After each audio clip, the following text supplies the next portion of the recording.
We have our next speaker. There she is, Coach Mary Beth. You're here.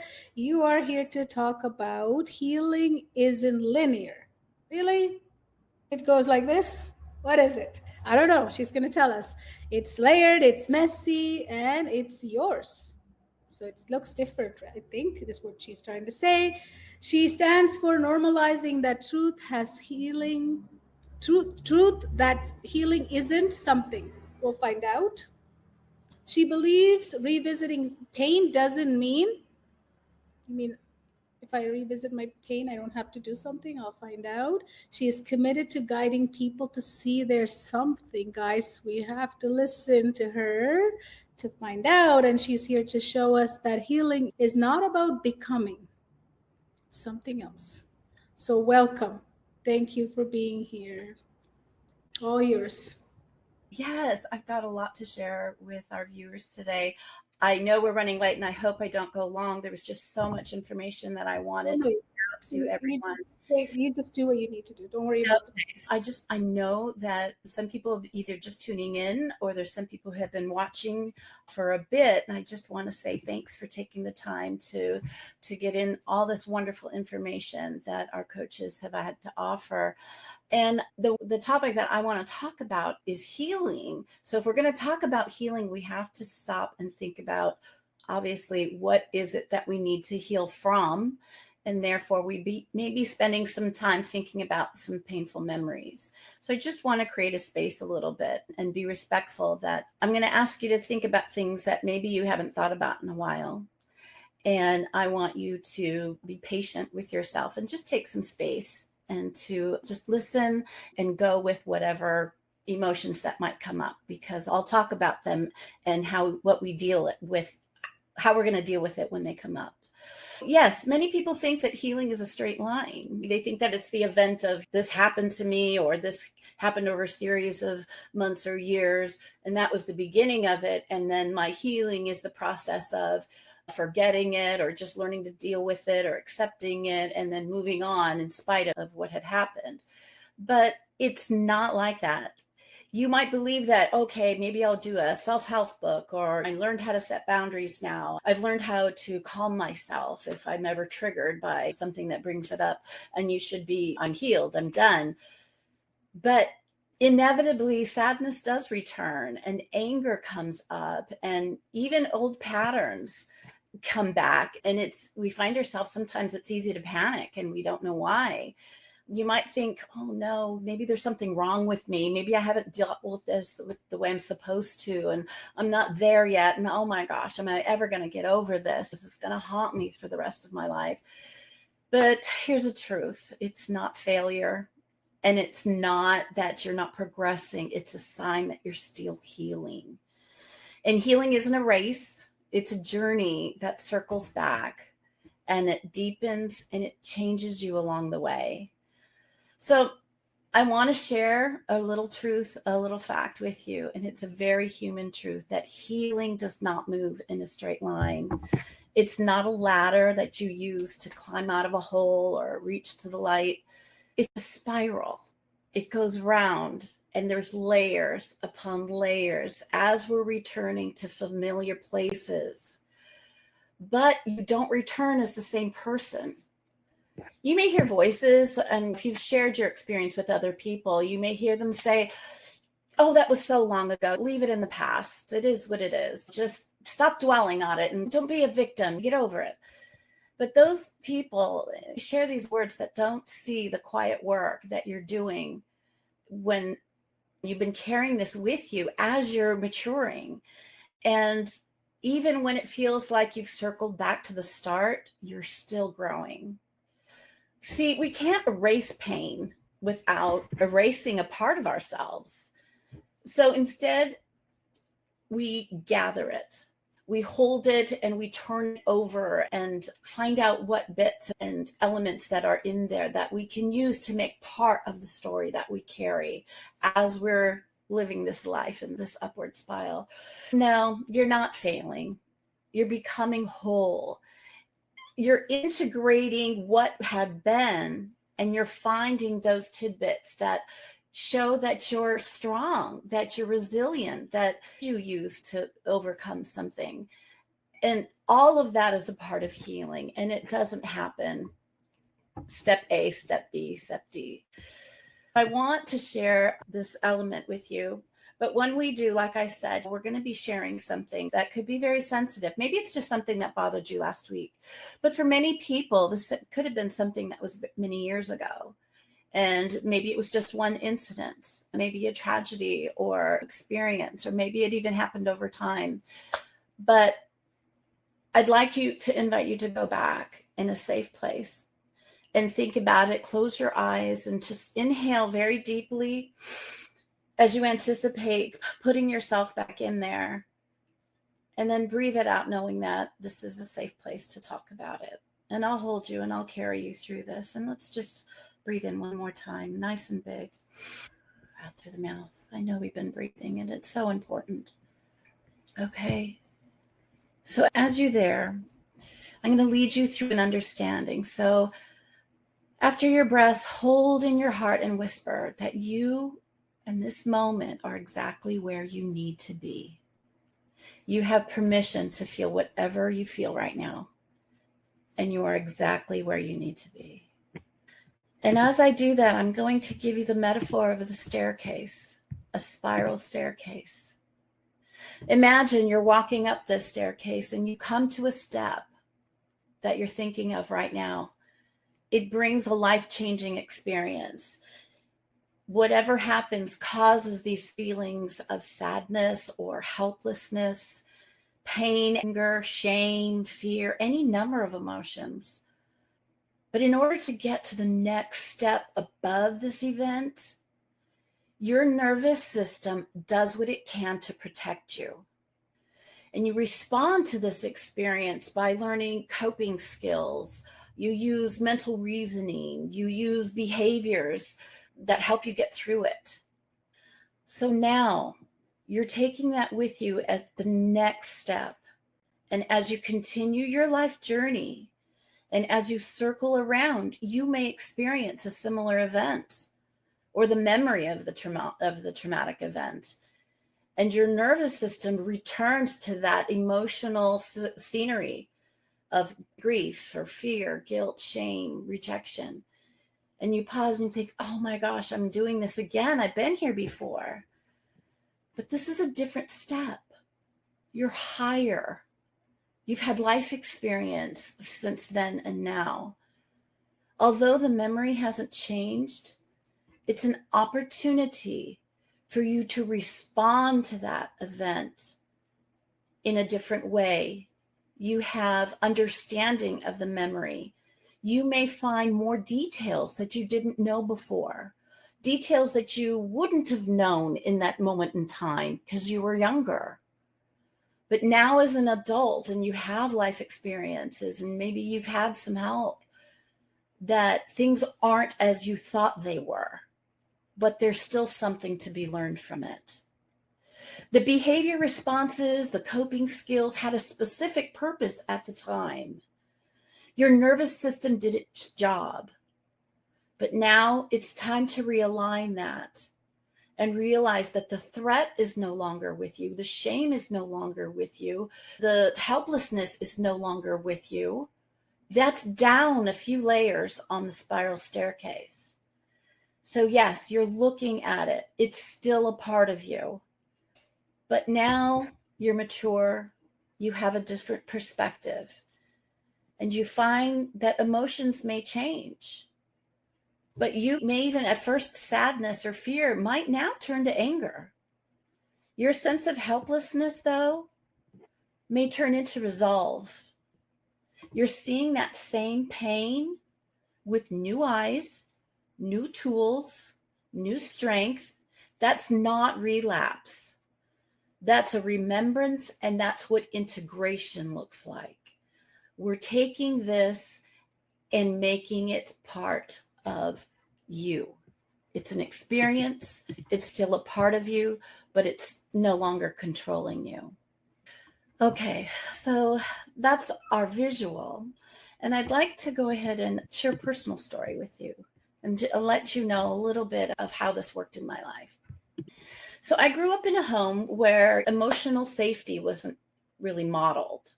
Love was present, yes, but affection and emotional validation were hard to find.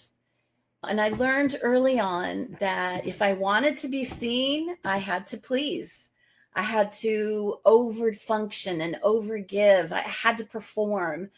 That early conditioning unfortunately led me into a marriage in which affection and safety were earned. It was familiar to me. It looked emotionally safe from the outside, but it slowly ended up mirroring the same emotional distance of my past. I didn't know at the time how deeply my identity had been shaped by seeking safety in people who couldn't offer it. But years later, through counseling and healthy support systems, I was able to revisit my past experience. And it revealed that my initial understanding of acceptance was distorted. So, knowing that, I was able to adjust my perspective. As we use as a coach, I was able to realign what my actions were for. And I eventually learned that my value comes from a within and not from others. So in knowing this, I feel better getting that realignment. And I knew the step was to leave the relationship. But that wasn't the end. That was just the first step, because I still had conditioned to behave certain ways. So even after progress, old emotions still returned. And I found myself people pleasing, feeling invisible, or trying not to take up too much space. But this point, I was higher on the staircase. The thoughts were there, but now they had a different message. With a new perspective, I could see all the steps that I had climbed, all the accomplishments that I've made since then, and I had reason to be strong and continue my journey. My life experience gave me new tools to see myself through new eyes. So now I'm inviting you to think of your own moment on your spiral staircase. Now, as you sit in the moment, I want you to think about some of the emotions that are coming up. It could be painful, it could be something you endured over time, it could be emotion or an unhelpful pattern that seems to come up frequently. It's connected to a painful event, but it's a behavior that comes up frequently, such as maybe self-doubt, constantly second-guessing yourself, over-planning, getting angry for reasons that no one understands, feeling fear when people think there's no reason to feel fear, loneliness when you're in a crowd, the urge to overfunction, to please, the need to control so that things don't get out of hand, the need to stay hidden. Is it the same emotional scenery of grief, doubt, and old triggers? Just hold yourself in that moment and sit with the feelings that it's bringing forward. If you need to, take another few breaths. I'm going to help you carry this into where you are right now, in the present, and it won't feel so heavy. So where are you on that staircase? Are you just one level up and go, oh, why am I feeling this again? Are you a little farther up, level 2, say, oh, this reminds me of when I was dealing this in my childhood. It's not going away. Or are you back? Yeah, I know why I do this. It's because of what happened then. Or even farther up, we're like, yes, this is uncomfortable, but I can breathe through it. I have tools and I can make it part of my day. Using the blocks to flow, these experiences create something that's called a soul print. Okay. This event or series of events cause you to have an identity of yourself. It affects your mental, emotional, and energy. These are blocks that this may have caused in these systems, your mental system, your emotional system, which they're designed to protect you. So what are you protecting yourself from right now? What did your nervous system learn so that you can deal with these uncomfortable situations? We focus on progress over perfection. The focus is upward movement and growth. It's not about avoiding the feeling. It's not about eliminating these emotions entirely, but we're going to reframe them into a healthy way. So when you're thinking of this event, what is your body saying? Do you feel the pain in your stomach, in your throat, in your whole chest, in your head? If your body is speaking to, that's what we do to breathe out. We focus on that area and finding out what it is that needs to be relaxed. What is your brain saying?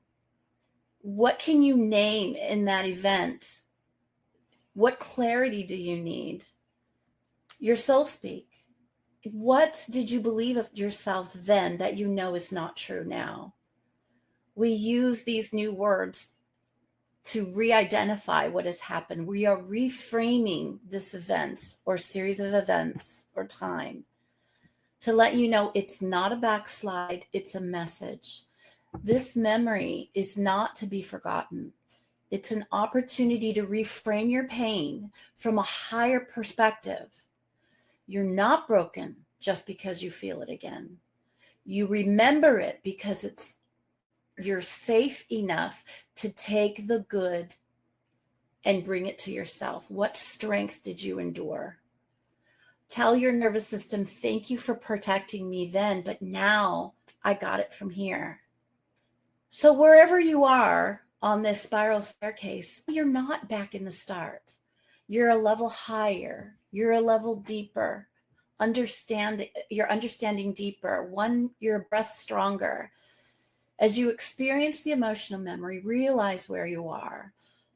Your wisdom of your life, you arrive with more clarity and more tools and more capacity to hold compassion for yourself. This isn't a judgment of your behavior.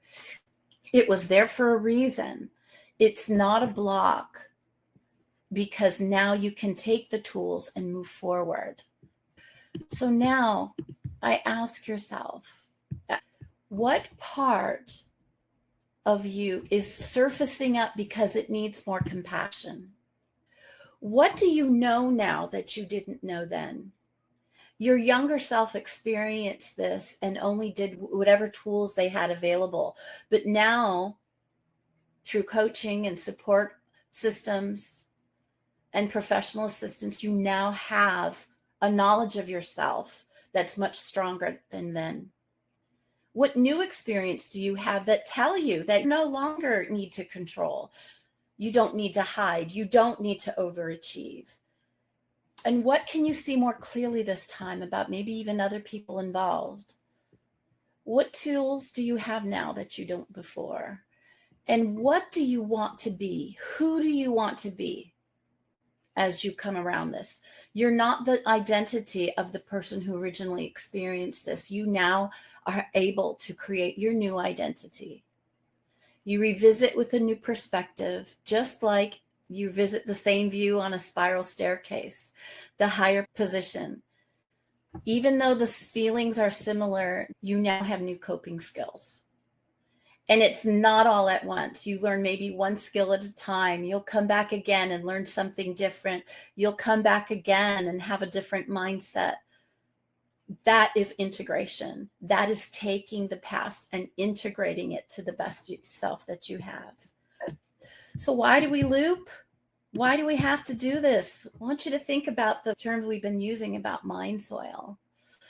When your nervous system is finally safe, it's strong enough, you've had enough positive experiences that it knows how to hold high, you're able to safely bring up a memory that was once buried. It's not a betrayal of your healing. It's like a confirmation. You're ready to deal with this now. So in your mind soil, think of compost. We put things that happen in our lives, it becomes part of our mind soil. Old wounds may surface, but not to rot and ruin you, but it's the compost that breaks down. What nutrients can you pull from this old wound? They break down. Those nutrients can nourish you and help you grow into something new. Your system isn't sabotaging you. It's now trusting you, saying, here, I have all this. What do I do with it? So now go through it, embrace it, look through it, find all the wonderful things that you've done that this experience has brought out. Use that. I'd like to borrow some words from Gabor Mate. He had a line that says, the essence of trauma is being disconnected with yourself. And what happens is if we're avoiding it and suppressing it and pretending it didn't happen or forgetting it, that's your disconnection to yourself. It's not helpful.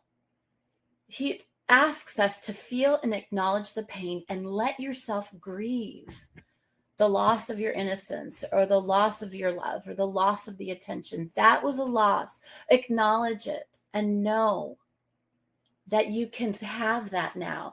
Take that compost and pull out the loving moments in your life and let it fortify you to help you grow into this new blooming plant. So it's healing. So in closing, I'd like to say, I'm not giving you a how-to manual. It's a permission slip to find comfort as you heal and stop feeling bad about hanging on to the past. Stop seeing your memory as loops of failures. Be kind to yourself. And as you move through this healing process, you trust that spiral is sacred. It's unique to you. Your emotions on this spiral are yours. So respond to them with wisdom and hold compassion and love both the person on that first step and the person 3 levels up. You're not broken because it hurts again. You're remembering deeper, integrating more fully, and becoming more whole.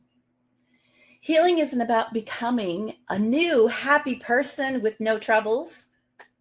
It's about remembering who you are and always been underneath the compost.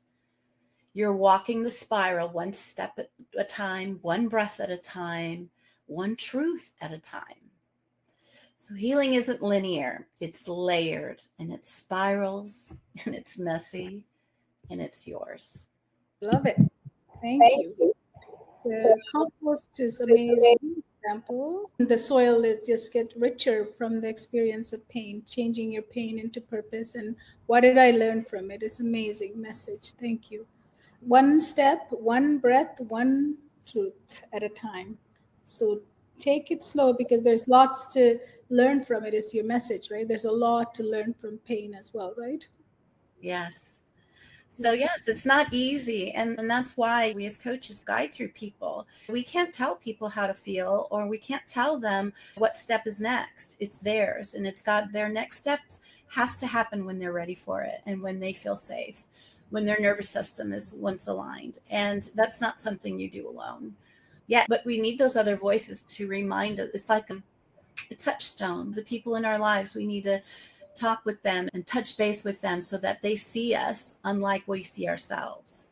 And we use that information to heal.